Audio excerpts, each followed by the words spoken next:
Hey everyone, we're gonna make some anchovy pasta this week. I know what you're thinking. Ew, anchovies? Well, you gotta trust me on this one, because not only will it not taste fishy whatsoever, it's also relatively simple to make.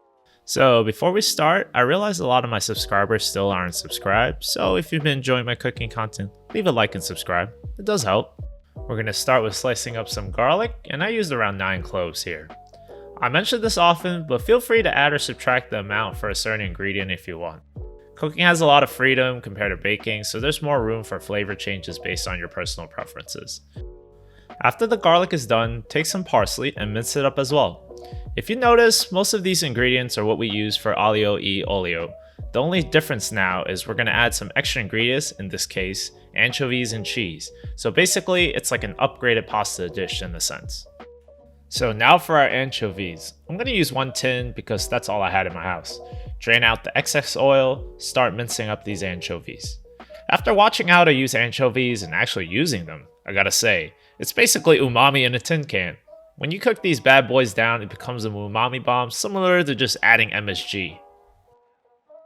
Time to make some toasted breadcrumbs as a crunchy topping. We're gonna melt some butter, then cook our breadcrumbs until they're nice and golden brown. I got this idea actually from another YouTuber, Brian Lagerstrom, and boy did it not disappoint. The crunchy nature of the breadcrumbs mixes very well with the pasta since it's a combination of textures.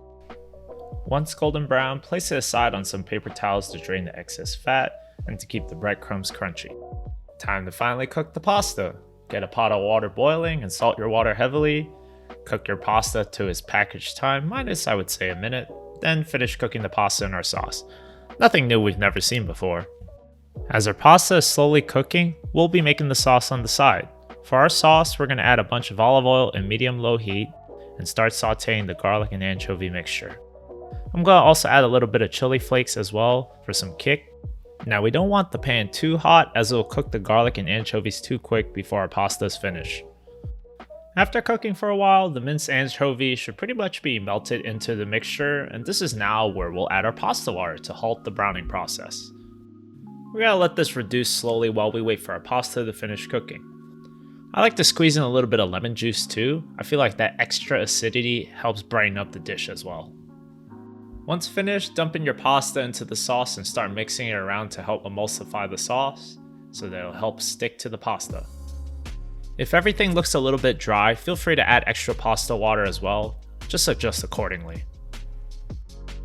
After mixing a bit, I like to add some Parmigiano Reggiano, and unfortunately my brother took my microplane, so I had to use this grater, which was not as good, I'ma just say.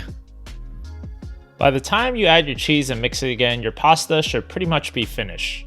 Dump in your chopped parsley and turn off the heat. Mix it once again to incorporate everything, and then check for final seasoning, and then voila, pasta's done.